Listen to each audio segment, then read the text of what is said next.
So we're going to start a little orientation. Everybody close your eyes because I'm going to have to sign in. Close your eyes. If you're a real fan, you'll know what VTR 313 means. But if you're not, I'm not going to tell you. Alright, so. Come on. Here's the cover of the book. The book is available. The book is $25. And $10 of that is going to go towards the custom house. So please, if you're interested in the book, buy it here. $10 goes to this wonderful space, and $13.50 goes to Arcadia Publishing, and $1.50 goes to me. Yeah, okay. So, Arcadia wanted on the cover of the book something imposing, so a landmark. So, Neptune Building was an easy choice. Cover of the book. All right. This is what the area looks like today. We are going to focus on the piers on the right-hand side. Very good, right on. And the area up above. Now the streets are long, but you see 1, 2, 3 buildings there just above the piers. That was Harrison, 10th, and Winthrop Streets. You see Crystal Avenue, which hasn't really changed that much in location. Eugene O'Neill Drive has changed somewhat, especially as you go further north, but it follows what Main Street was. Now, this is what it looked like in 1954. This is the Sanborn Fire Insurance map. There you can see Winthrop Street, Harrison Street, the State Highway, State Pier Road, and then you see the State Pier on the right of 47, and then on the left of 47, the CV Pier. You see the tracks, the interchange track between the CV and the New York, New Haven, and Hartford, the New Haven down below. And that's where we're going to start. If you go down the tracks, you'll see Hallam Street. Hallam Street actually existed as a crossing up until, I'm going to say 30 years ago, when they moved the crossing from Hallam Street, which was funneling all the ferry traffic out of downtown, to Governor Winthrop Boulevard, which gave motorists an option of staying straight and eventually making a left to go downtown. That was a mistake and oversight that unfortunately happened. So we're going to start the show at the Hallam Street crossing. You can see the crossing there, the tracks from the New Haven, now Amtrak, and then the interchange track that connected with the New Haven that belonged to the Central Vermont. All right, this picture was taken about 1960, and it's got a lot of interesting stuff. You've got the crossing. You've got the crossing here, and if you look closely, you can see the extensions are 2x4s. Interesting story. Why are there 2x4s on the crossing barrier? Because cars would run it, and they would run into the gate, snap it, and sometimes they got away with it, sometimes they didn't. This was a good place in the 50s and early 60s to dump a car that you stole after a joyride. Okay? Right around this area, because basically nobody here. There's somebody in that tower, because the tower operator on the right, you can just see the window, operates the closing gates. But, you know, even if he were able to contact the police, there's really not much to do. He's not going to get involved because his job is to protect the crossing from trains. There was one story, you see in the background the Fulton? That's the Fulton, subtender, AS-11. Fulton was there from about 1951 to 1991, 40 years with us. And the State Pier, warehouse number 1, which was built in 1919, that was supposed to be temporary. It never was supposed to last until, what was it, 1995. They took it down and parts of it started collapsing. It wasn't maintained. Connecticut Terminal Company, which operated the onload, offload there, was a tenant. It was the state's responsibility to maintain the facility, and it didn't happen. You've got the water tower, iconic water tower. You've got some wood cabooses here. The old yardmaster's office for the CV, Mr. Kennedy. But getting back to these barriers, there's a story. Three drunk sailors were coming back from a night out on Main Street, Bank Street. And the crossing gate was coming down. They decided to play bull. And they used their bodies as battering rams to break the barrier. Well, they did break one barrier, they damaged another one. They came to the Fulton, and they were reported by the crossing tender. The XO on the Fulton examined them, and they had white paint on them.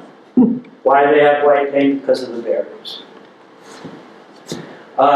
You're going to see this is a crossing point for neckers, people who live in lower Winthrop Neck. It was called, but it's a peninsula, Winthrop Neck, which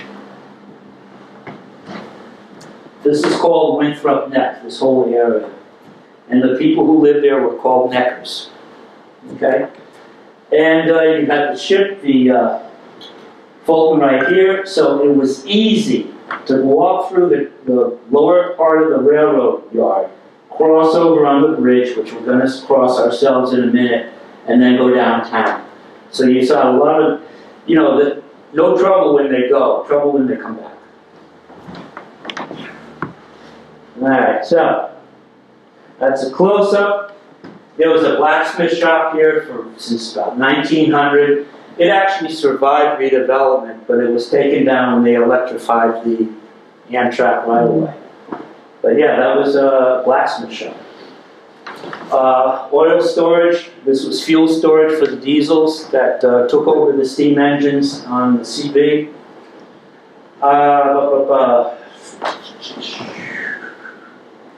Bridge, cabooses. You can barely see the 11 on the Fulton, and then there's a little marina here of lobstermen. Okay, this is the walking bridge. Some people called it the gauntlet because late at night, if you were alone, if you were drinking, if you weren't paying attention, you had the possibility of getting mugged or set upon. But it was the easy way to get from the Fulton or the subs that were tied up to the Fulton downtown. So you would take this bridge. The bridge is still there. For some reason, Amtrak cut off this track where it meets Amtrak. They're not really pro-freight, and they don't want anything but Amtrak trains on their tracks. But this was a viable interchange up until about 15 years ago. Then they just cut the track, behind where the photographer was. Bill. Yes. We used to call that the footbridge. The footbridge, exactly. Thank you, Craig. The footbridge, and it had one light that sometimes worked.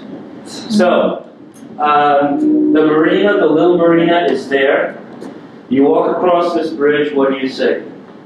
This is the ILA, International Longshoremen's Association. On the map, it's called the clubhouse, but it was the union headquarters, ILA. Across the street was Max's Tavern, this corner building, which in a way was kind of a landmark because it's rather distinctive. This is Winthrop Street, okay, which would take you out past State Pier Road to where the high-rises were. And this is Harrison Street, okay? This was a pumping station built about 1952. And you see just one bridge. An apartment house here in the back lot. I mean, some of these building arrangements you wouldn't see today because they wouldn't be allowed through P&Z. All right. Now, this I love. On the right-hand side, this is a marina. No trespassing sign, lobster pots. It's still used as a marina. A couple of guys still have their boats tied up there today.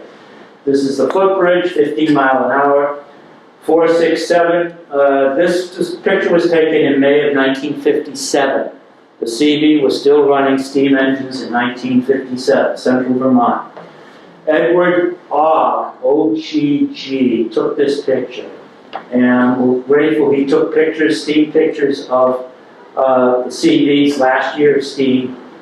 And if you're interested in more pictures, go to the website, lostnewlondon.com, and you'll see a page for the Central Vermont.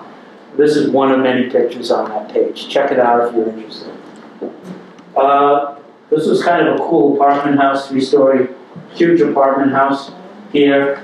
The ILA, Longshoremen's Association, Max's Tavern. This is Winthrop Street, and around the corner, Harrison. New Haven Railroad or Amtrak right there. This is about 1953. This is the marina. In the background is the State Pier building. I got this picture from Dave Wardell, whose family ran the Wardell Dance Hall at Ocean Beach Park before the hurricane of '38. So he gave me this picture. There's Groton Monument right there. I love this picture. 1966. There was a steam excursion from New London on a Central Canadian National Locomotive all the way up to Montreal. Imagine taking a steam train from New London up through Brattleboro, Bellows Falls, White River Junction, Essex Junction, right up to Montreal. That was the Canadian route. And Edward Ogg took this picture.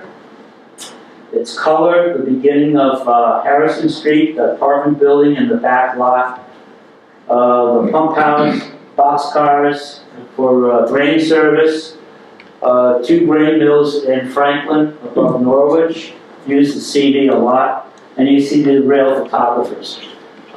They call rail fans foamers. Any idea why? Because they see a train, they foam at the mouth like a rabid dog. It's derogatory. It's what railroad employees call these guys rail fans. I love it, foamers. Great shot, though. Now that's Max's Tavern. We're at the intersection of Winthrop. This is where Winthrop Street began. And the little hill, see the bridge in the background? That's Harrison. And this building here is the clubhouse for the ILA. And George Oldershaw took this picture in 1961. What's interesting is, and I didn't know this was taken in 1966 in May. By 1967, all these buildings were gone. This was all leveled, this was all cleared earth.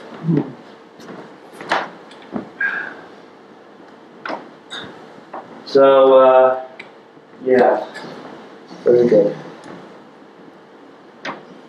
Used some ads in the day paper, Max's Tavern and Restaurant, Polish foods. We're talking about 1955, 58. Max Apanash and his wife Sophie ran this place. They came here from Soviet Union, what is today Belarus, and a lot of Russians, what they were considered Russians, they wouldn't consider themselves Russians, they were Ukrainians or Belarus, white Russians, we would say. But anyway, they came to the neighborhood. Max was actually a longshoreman, and I'm hoping someday to talk with his grandson who lives in Colchester. But anyway, they had Polish foods, they had entertainment. So it was a local community establishment. Pete Williams performed a lot around in London, and fish and chips, 85 cents. So we're talking the late 50s. All right, here's another Sanborn map of the area. This is the ILC clubhouse. This is that 3-story apartment house, Winthrop Street, Max's Tavern. you see the red there, that means brick construction. If you just see yellow, that's frame construction. So here you have the beginning of Harrison Street, the apartment building in the back lot, the CV yard. You have here 10th Street, Harrison. There was an Italian market here, and there was a Katz's had their grocery store there. You had 2 grocery stores. You had a Jeep dealership that I'll go into later that sold surplus Jeeps from World War II. And then you had 10th Street at one time had a walkway. 10th Street continues on the other side of the railroad yard. Okay. Now we're going to meet a family that lived in this house. This is number 24 Harrison Street. And children that lived in this house, which is 21 Harrison Street. Now, I wanted to include a picture of, this is from the city directory. This is very useful. This is 1960. Shows you how many people lived on Harrison Street. Starting at number 7, the McDermott family. I've spoken with the son, Eddie McDermott. His father was a painter. They lived in one of those 2 smaller houses on the right-hand side. And then we have with us today, at number 24, the Rossi and Duggan family, in-laws. Okay, and then further along, we have the Tuganini, Mrs. Maria Tuganini, who had the Italian grocery, and then on the corner of 10th in Harrison, Mrs. Rebecca Katz, who had another slightly different type of grocery store operation. And then the street continued on the other side of the New Haven Railroad and went as far as just where the bridge is now, the original first of the 2 bridges. So, Mike, you're up. Would you like to explain who these 2 people are at 24 Harrison Street? Yes, hi, I'm Mike Duggan. I'm yours truly in the middle there. And to the left is my Italian grandmother. She came from Naples, her and my grandfather, Elvira Rossi. Everybody called her Vera. And my mother, Elizabeth Rossi, who later became Elizabeth Duggan. And everybody knew her as Betty. And that's the side yard of our house at 24 Harrison Street. Right, the side That would have yard. been the summer of 1955. Okay. Summer of 55. So it was right here, Yeah. that side yard. Okay. Well, that's me again. Probably 2 years old, and I'm with my father, Ray Duggan there. And that's in the street right across from the house where we lived. My dad worked on the CV Railroad for 26 years. His father, my grandfather, worked on it for 45 years. And my great-grandfather came from Ireland, and he worked on the Central Vermont Railroad for 40 years. And I had the pleasure of working on it one summer. When I graduated from high school in 1973, my dad got me a summer job as a brakeman on the CV Railroad up in London.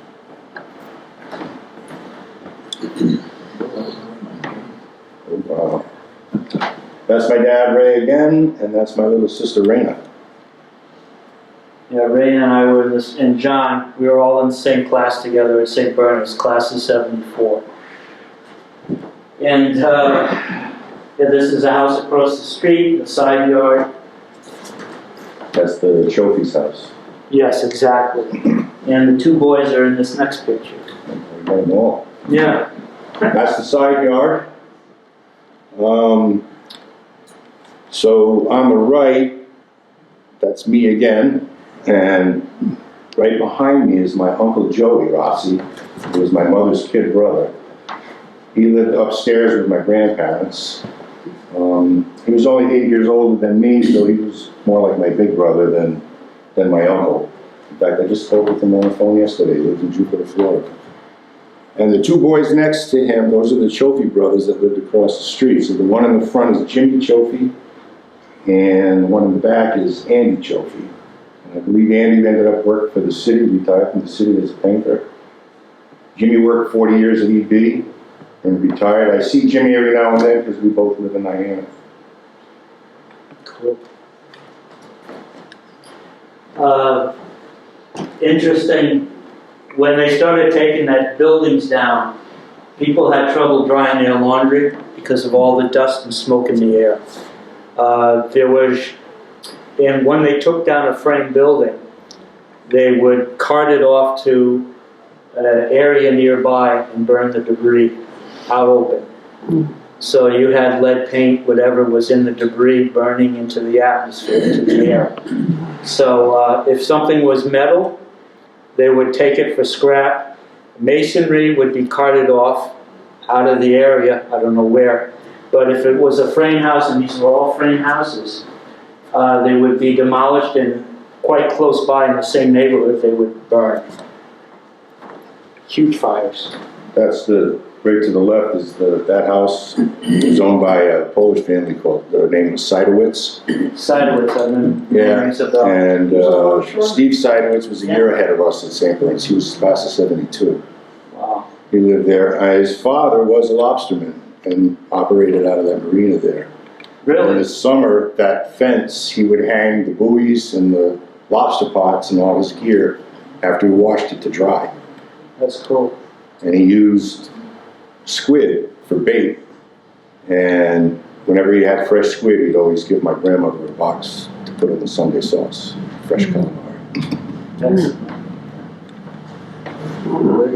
Thanks, Mike. Joe's man. Oh, silence. All right. Yeah. This is 10th Street. We're standing, the photographer, this was a City of New London in 64, 65, took survey pictures. And through the cooperation of Brian Sear, who's the current head of Department of Public Works, gave me access to these pictures. And this is 10th Street, and we're standing in Harrison. So that means that this building here, brick with framed second story, that's Katz's grocery store. We're looking down, what we're seeing here is the CV freight yard. You can see a CNR, Canadian National Boxcar. You can see a warehouse connected with State Pier. These are the houses that up until 2001 were still there. That's my house still right there. Which one? The Fred? one to the, across the tracks to the right of the warehouse. This one? Yeah. What was the address? 73 10th Street, I believe. 73 10th Street. We used to call the neighborhood, that I knew Joey very well. Right. We used to call that neighborhood, we lived on the other side of the train track, so we used to call the neighborhood that we're looking at, we used to just call that the other side. We used to say, let's just go to the other side. You said 73? Yeah.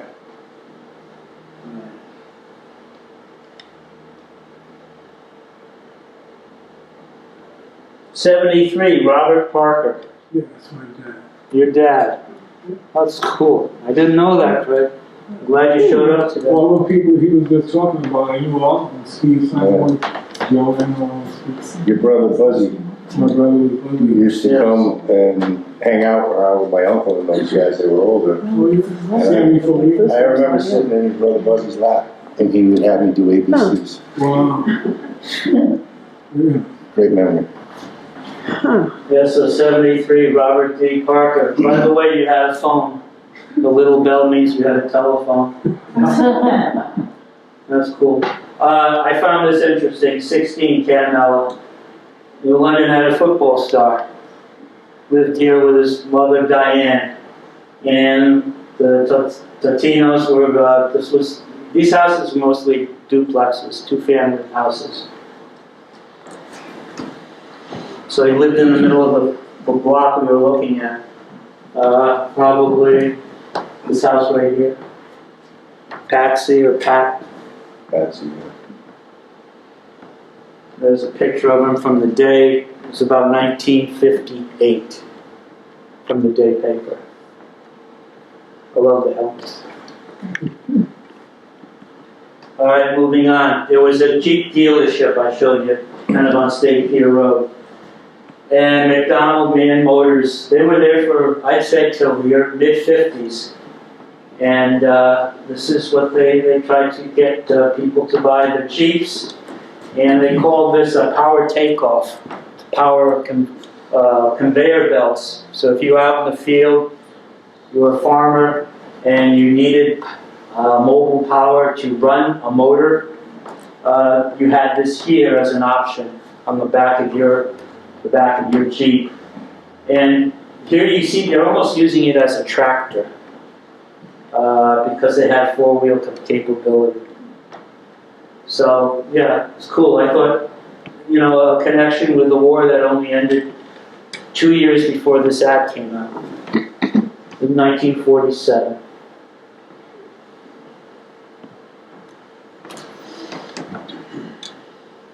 All right, the yard. So these pictures were taken later, obviously, because the hotel's already been built across from the Governor Winthrop parking garage. You already have Mariner Square, so this is about mid-80s. But I wanted to use these pictures to show you the activity that was there in the yard. These two tracks converged and went on the footbridge. Right now they're switching cars to send on the shoreline to, well, in this case, Providence and Worcester, but before Providence and Worcester it was the Conrail, and then before that Penn Central and New Haven, and up till 68. And the diesel fuel was stored here. You see a tank car unloaded. A lot of lumber, because there's a distribution point just south of Willimantic. Again, we're talking mid-80s. Floating dry dock. The old yard office is still there. These tracks go to the CV Pier, which had been dormant since 50. The smokestacks from Pfizer, electric boat. Okay. This is a little scale house. This is where they would weigh cars. I was 71. I was 15, and I had permission. I would come down and ride around the engine and the firing spot on this side. The engineer is on the right side. And one time we had to weigh a car, and it was kind of interesting. It was just like a loading platform at a warehouse where they weigh, or let's say you bring scrap metal in, they weigh before and after, know how much to pay you. Similar to this right here. Yeah, very busy place. Now, these are the tracks, two tracks that lead into the warehouse. You see the subs. There'll be a better picture later on. This is the Fulton. This is the CV Pier. Sometimes they use it for car storage. You see a train here of boxcars. This was 1961.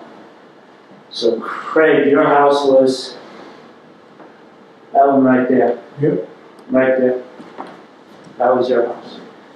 It was an interesting Victorian. I mean, you can see it had its own personality, the roof profile. But yeah, the other side. It was a great neighborhood, though. I mean, we used to, you know, we had the Navy ships here. There was, at some point, there were more submarines at the State Pier. I mean, the sailors are great. I mean, during the winter sometimes, see all those cars parked on the left, they belong to the sailors. And as kids in the neighborhood, you know, during snowstorms, we used to have snowball fights with the sailors when they were getting off duty and stuff. And once in a while, some of them would be nice enough to take us on the football and such. But it was just a fun, great neighborhood for me to grow up in. A lot of adventure.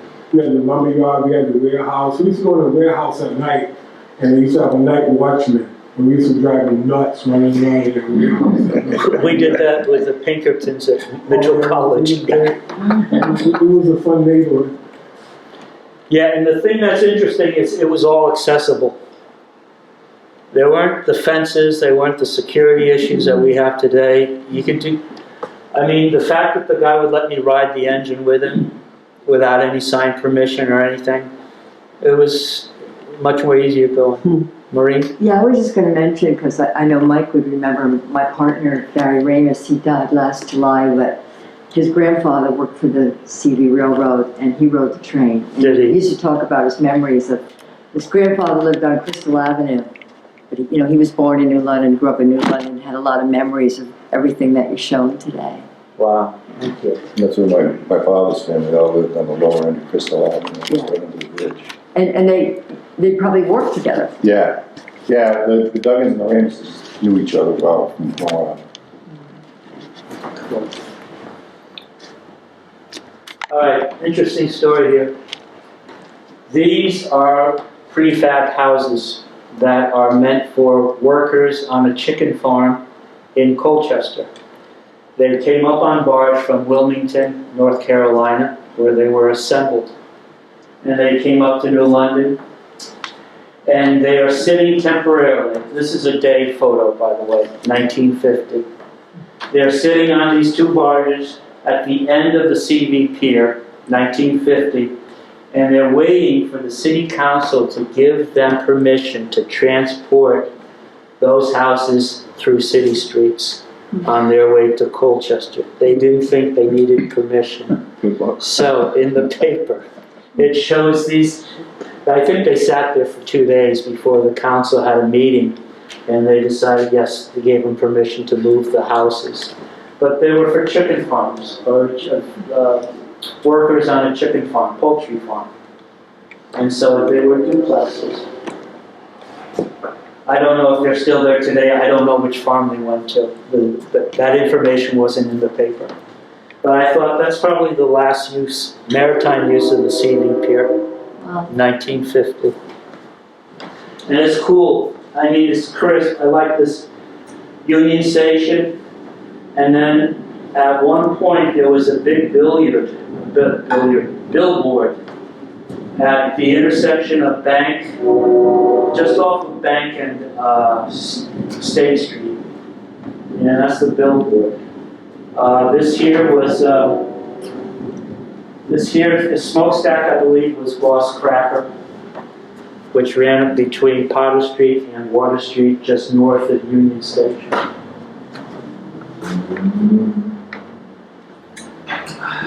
I like this picture. There's 2 tracks going into the netherworld. And again, I rode an engine when they were doing switching work here, boxcars, and I believe they were loading hemp that came off of a ship. We're talking 71, 70, 71. I did this till I got my license in 72. Yeah, this was the rail entrance to the number 1 warehouse.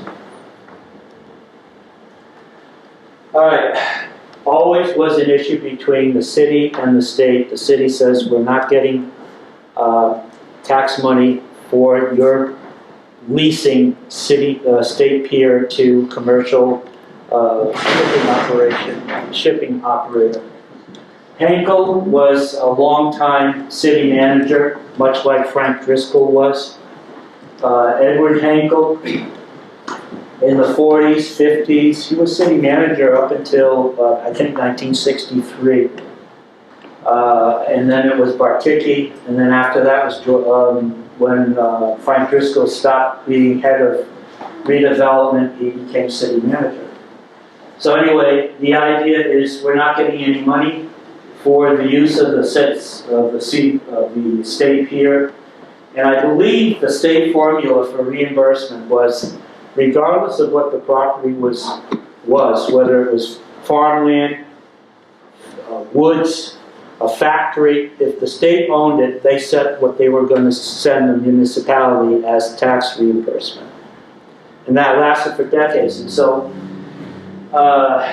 it was after the war ended and the Navy and the Army moved out of the pier, State Pier, at least the Navy momentarily, and they started bringing in cargo ships. Henkel was representing the city before state agencies, saying we need tax relief because we're not getting any benefit from the commercial shipping activity in your port, your being the state of Connecticut. So the discussion went on in the late 40s. This is 1945, before the war even ended. They're asking about reimbursement. All right, before the Fulton AS-11, there was the Clute AS-26. Yeah, I think 26, my memory's right. Okay, this picture was taken of the subtender Clute in August of 1945 in Fremantle, Australia. See all the men on board? Who do you think they are? Look at them. They're what we call green jackets. No, blue jackets, sorry. They're blue jackets. They're all sailors, but they're going home. And what port of call do you think they're going to make once they come to the United States? New London. They came to New London. They came to New London, and their arrival coincided with preparations for Navy Day, where the sub-base, electric boat, the State Pier were all open to the public. And they had submarines, they had the Clyde was going to be on display, and other Navy vessels. This was an article in the Day. I'm going to say late September 1946. All right, I found this interesting. Her deck swarming with almost 1,300 men. The ship itself, I found the number kind of hard to believe, but the ship itself had a crew complement of 700. 700 crew members worked on this subtender. I just find that amazing, 700 men. Anyway, they had 600 additional riding with them that were going to go home. And this is the ship coming into New London Harbor.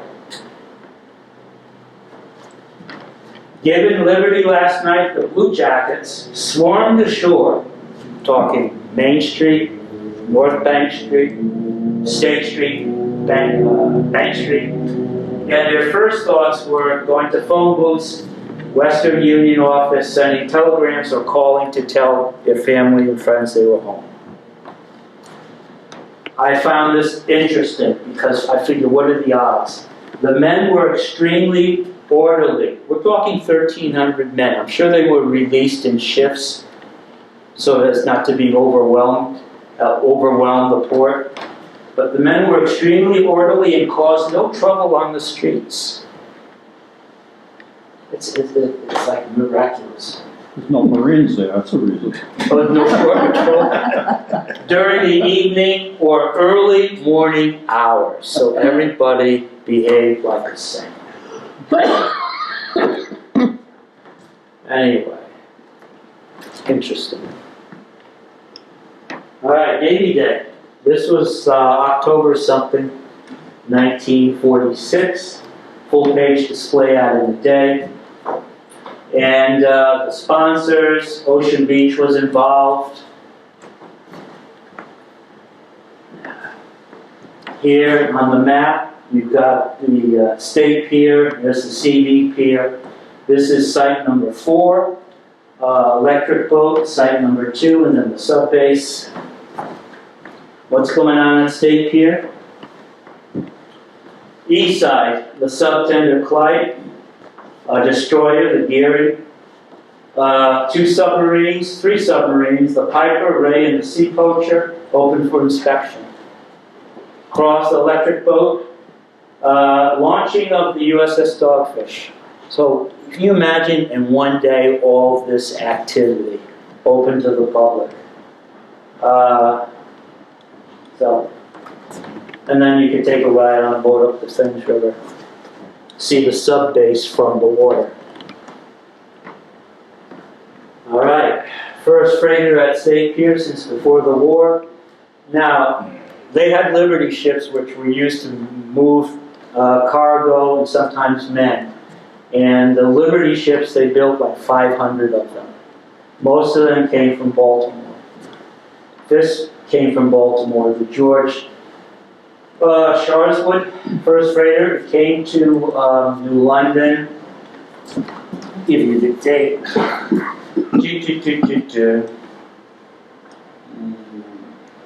We're on page 2.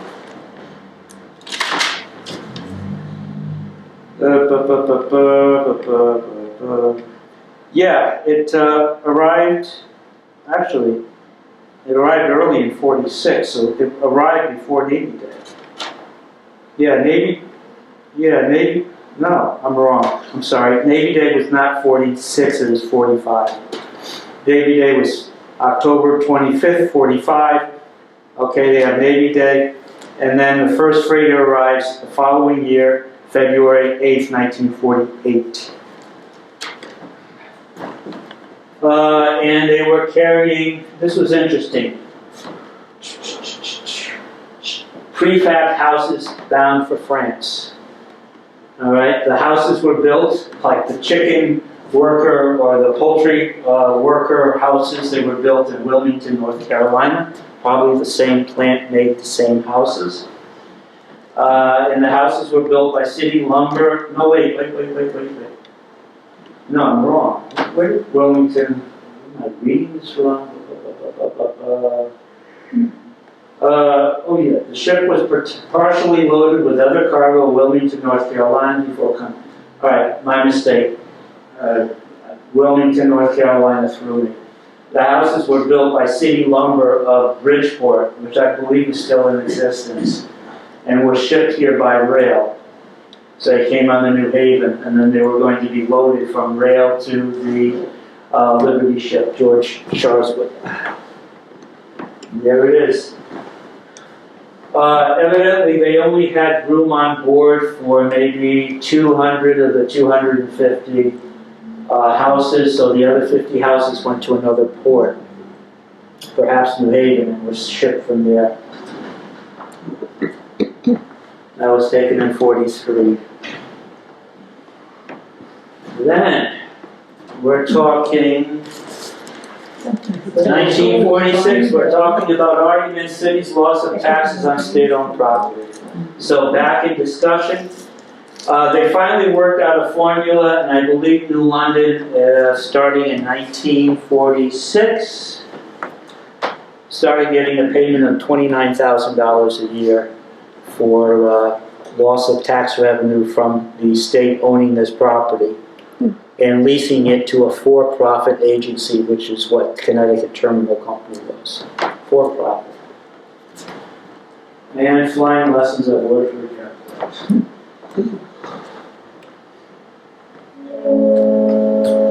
They had a boat show put on by the Dumont Boat Company, and the boat show was at the State Pier, and the boat show was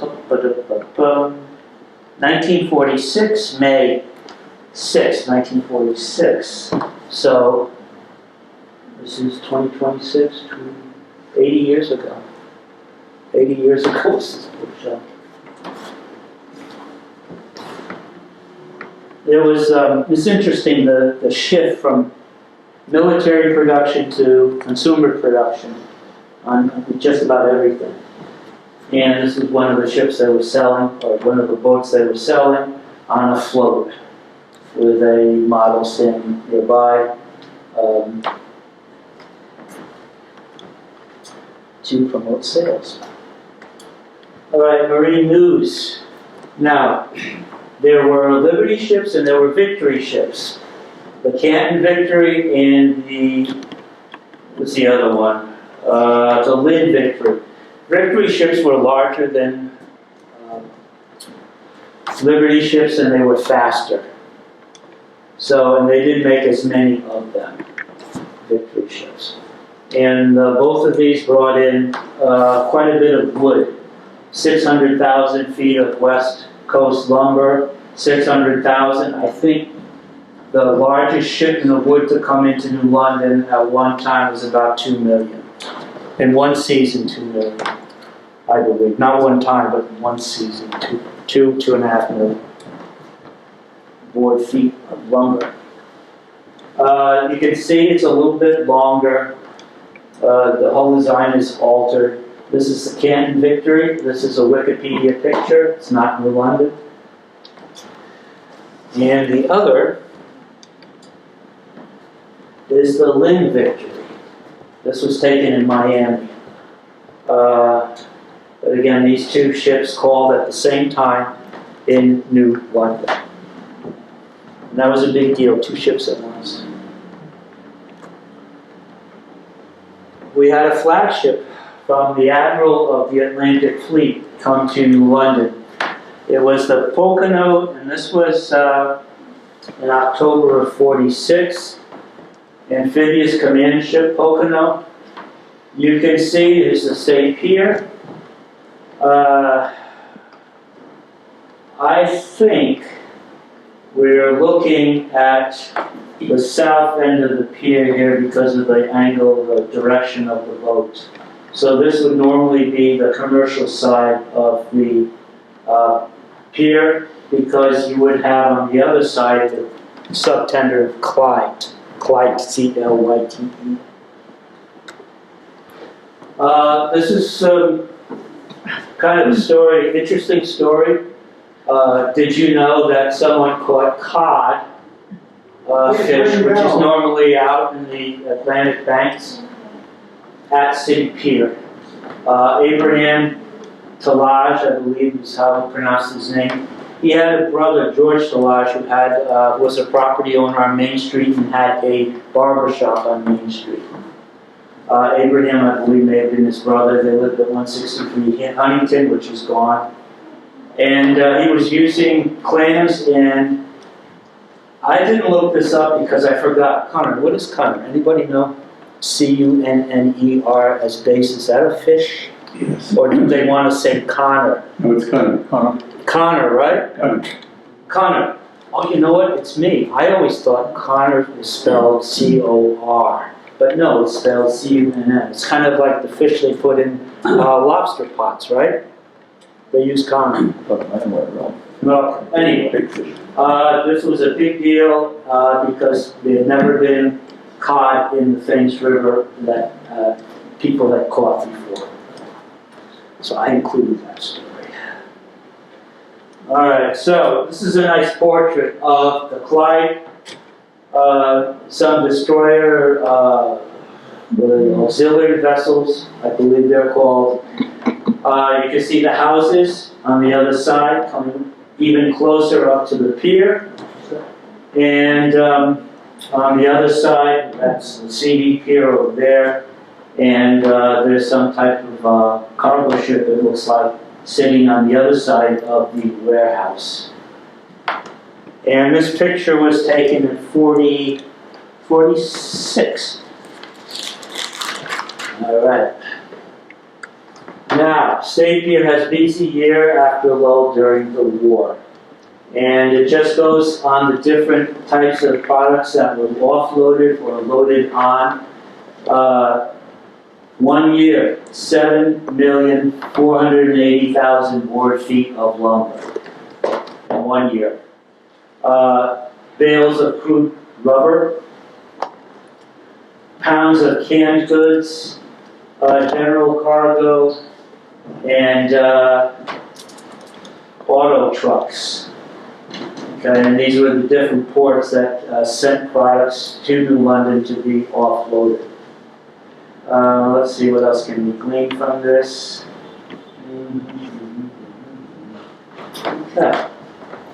And so what year are we talking about? We are talking about, here we are. 1947. This came out December 31st, 1947, so this is that year. All right.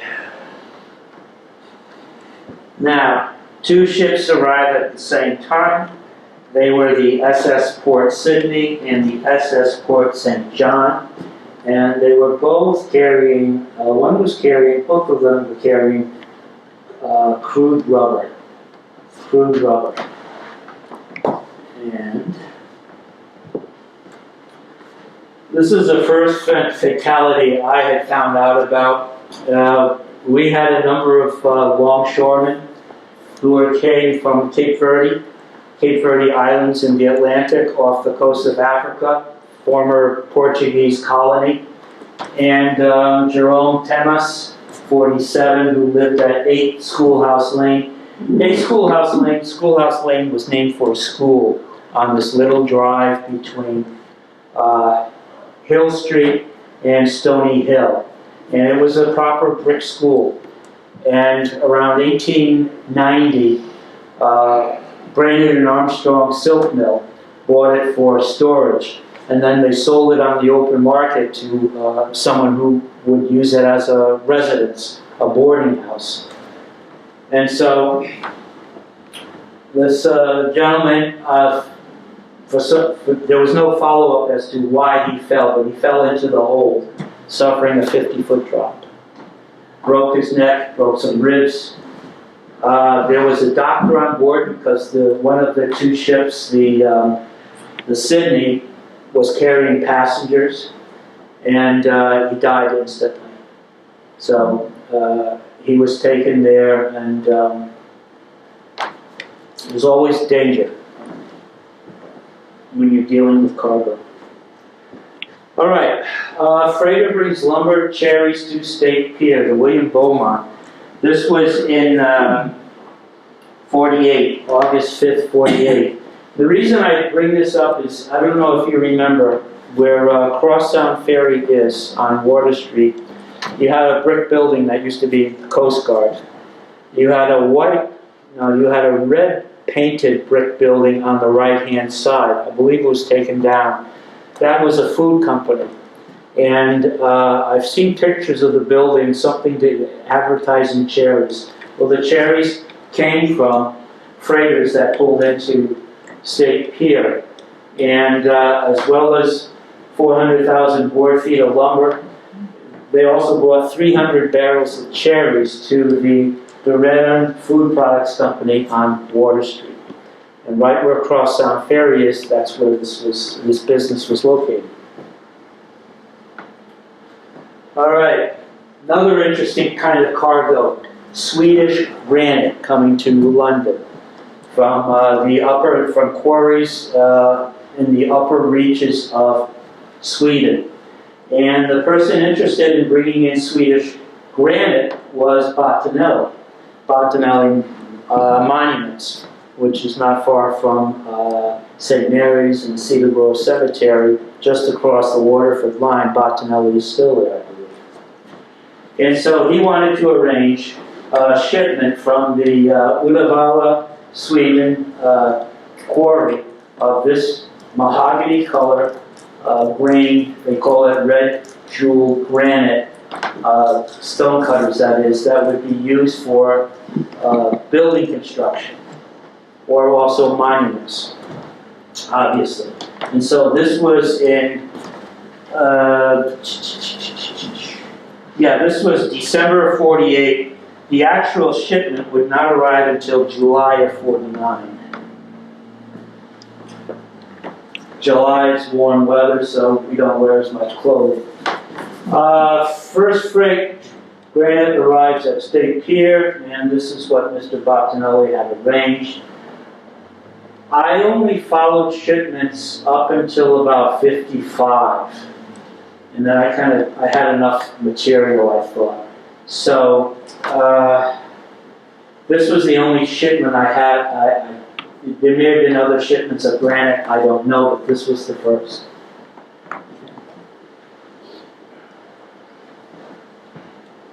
Yeah, July 13th, 1949. Okay. All right, this is the monetary value of goods that were shipped in and out of State Pier for the year 1949. $2,674,000. which would, of course, would be much higher in today's market. Egyptian cotton, granite blocks, obviously, West Coast lumber, cherries, bags of potato from Nova Scotia. I found that was interesting. 13,445 bags of potatoes from Nova Scotia, valued at $80,000 in 1949. Okay. Now, interesting story. We're going to go to 1954, and we have a rather large cargo ship, the 492-foot Steel Admiral. It was called Steel Admiral because USS Steel. U.S. Steel, thank you. U.S. Steel was in the cargo business because they needed some of their material, or they needed their steel to be shipped. So why have a middleman? Have your own cargo ship company to transport your product to other markets across the Atlantic or the Pacific. So U.S. Steel had their own fleet of cargo ships, 1954. And they brought cotton from Alexandria, and that cotton went to places like American Thread and Willimantic, Panema Mills in Taffville. This is 1954. Those mills were going, full on before the business was shipped down south and then eventually out of the country. Before stopping in Alexandria, Egypt, though, the Steel Admiral stopped in Bombay, India, to pick up monkeys. Any idea why they would want 250 monkeys brought into the United States? It's not a zoo. Medical testing? Yes, what kind of medical testing? We're talking 1954, 1955. What would you... Vaccine, thank you. They were needed for vaccine testing. And so the U.S. government signed an agreement with the Indian government for an unlimited number of monkeys to be brought over and used, hopefully with high standards, to use them for medical experiments in developing vaccines. Here's a picture of the Steel Admiral. This is actually at the State Pier. This picture was taken. One of the things that has been a godsend in doing research is a lot of the negatives from photographs that were taken by day photographers in the 50s and 60s. The negatives survived. They weren't categorized or put in order, but they survived in mass, in boxes. And they're at the Special Collections Room in Lear Special Collections on the second floor of Shane Library at Conn College. Now, these pictures were taken by a day photographer, and I didn't find these pictures in the batch at the library, but New London Public Library has a genealogy room, and they had a shipping folder. What was in the shipping folder? This article and these pictures. So, and then I just thought, since we've had discussions on vaccines over the last 5 years, I just thought this was kind of an interesting look at how vaccines were approached in the mid-50s. There are the monkeys. Now, this is called a Remus monkey. R-H-E-M-U-S, Remus monkey. They get to be about 6-7 pounds, full grown. This gentleman is Vito D'Angelo, an Italian crew member of the Steel Admiral, who was trained by people in Bombay how to handle or take care of the monkeys during the 2 weeks it took them to arrive in New London.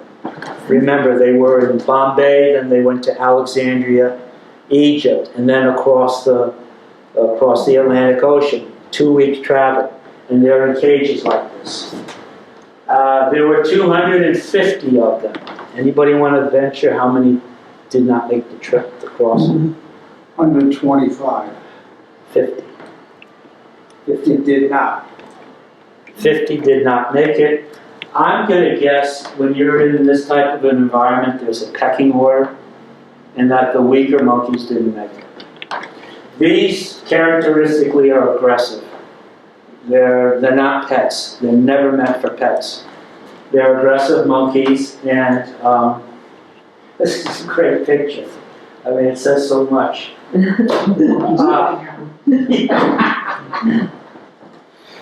So, anyway. This is interesting. Monkey business is all settled. The rhesus monkeys, R-H-E-S-U-S, rhesus monkeys, not rhesus, rhesus monkeys. In 1956, there was an agreement signed between the U.S. and India for the shipment of the monkeys for vaccine or medical research. Now, this is interesting. Somebody in Groton was keeping a rhesus monkey as a pet. The rhesus monkey escaped in Groton. This gentleman found the rhesus monkey, didn't know what it was, and shot it. Here's the rhesus monkey, deceased, and the gentleman whose garage the rhesus monkey went into. It was never found out who the monkey, whoever had the monkey did not step forward and say, "That's my monkey." It was interesting because Bates Woods, many of you remember, had a petting zoo or a zoo. The monkey house. There was a monkey house. There was rhesus monkeys, 2 rhesus monkeys in the monkey house. So Herb Moran, former policeman, who took over, he was Parks and Recreation, it was his project, the Bates Woods Zoo, and he was consulted. And he said, no, it's definitely not a pet, and we still have the rhesus monkey that lives with us.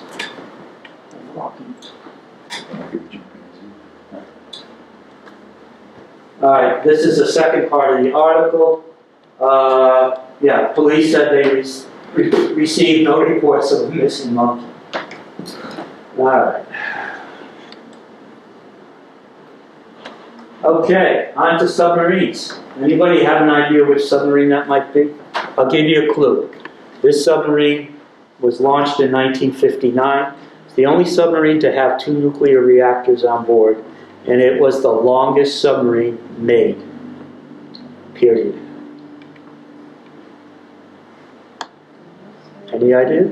Begins with a T. Triton. It's too hard. Yeah, well, that was fun. Trick question. Now, interestingly enough, this is because this is 1960. Yeah, Triton Homecoming. This is May 12th, 1960. The State Pier, the warehouse, obviously. The other side is the Fulton. So this is the commercial shipping side. Okay.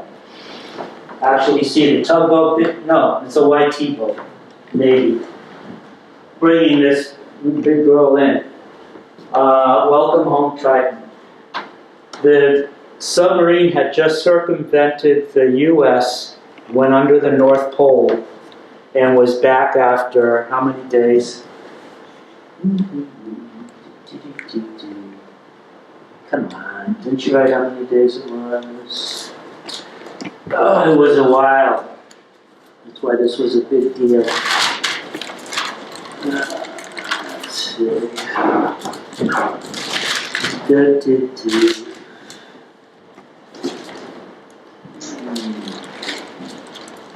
Oh, here it is. Yeah, the Triton was 447 feet long, the longest, 2 reactors on board.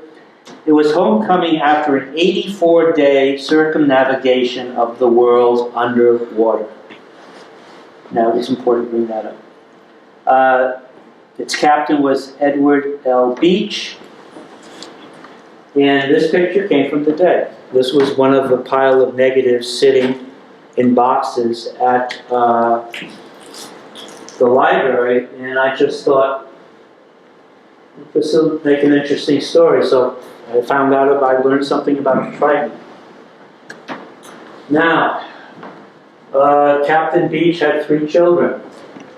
Ingrid, who's 7, Ned, who's 11, and Tom, who's 12. And if you look in the background, there's the CV yard office.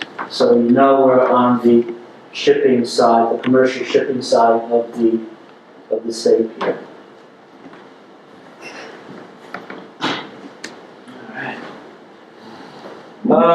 It's a good picture here.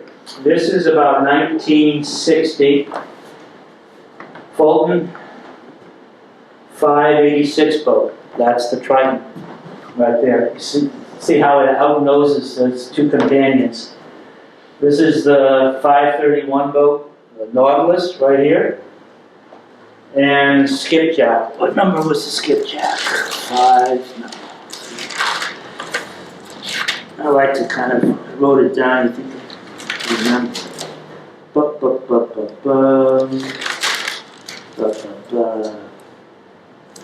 Oh, skipjack. Oh, on the next page. By the way, this picture was not 1960, 1962. 1962. Okay. This came out of Wikipedia. Alright, this picture, the Battle of Fulton, this was October 63. There's a Facebook site called Militar Historia, and they do nothing but Navy ships. And so they had this picture, and they had a fellow by the name of Cordray who said something about it, who reacted.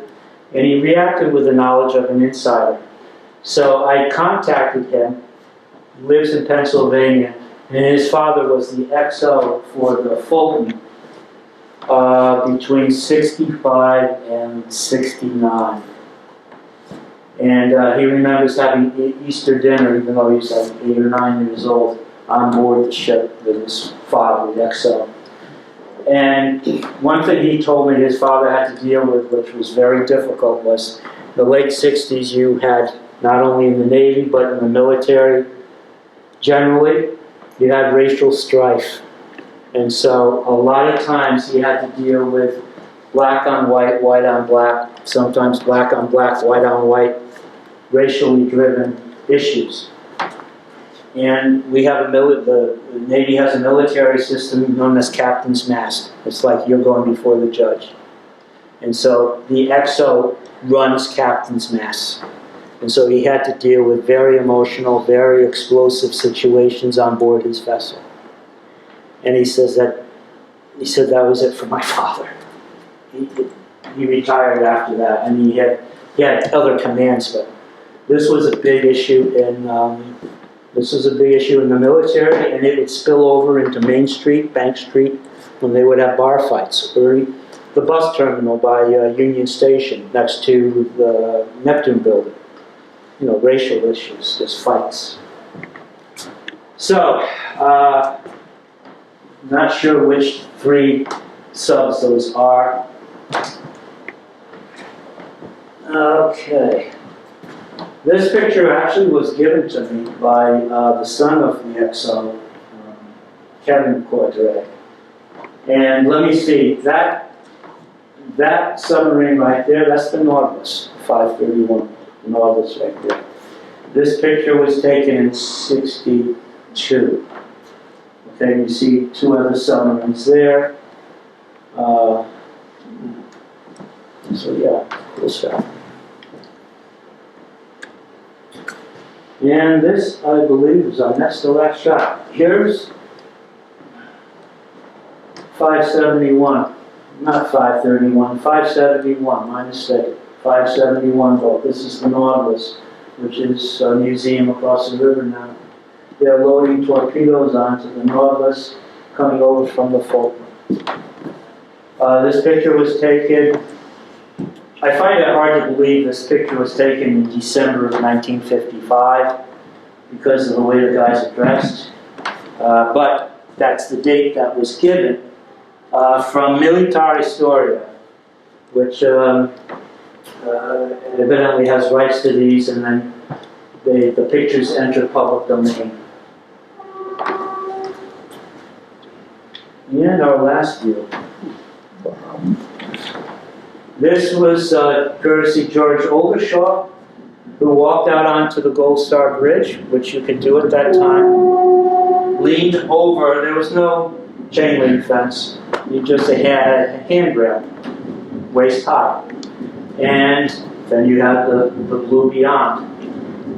And so he took pictures before, mostly before redevelopment. This is 1961, May of 1961. And you can see the subs, 1, 2, 3, 4, 5, the Bolton. This is a slightly different angle of the same day from that earlier shot. And the CD Pier, boxcars, caboose at the end. Doesn't seem to be any activity on the commercial shipping side. You've got the old gas tank that was near downtown. This here is the cracker, the Boss Cracker Factory. That's Union Station. The Sound Lab right here. That long building, they were close to saving that, but they decided to demolish it. This was in '99. And what else can I show you here? I think that's it. Yeah, and as I said, the blue beyond. So, that's it. I hope you found it interesting, and if you have any questions, I'll try to help.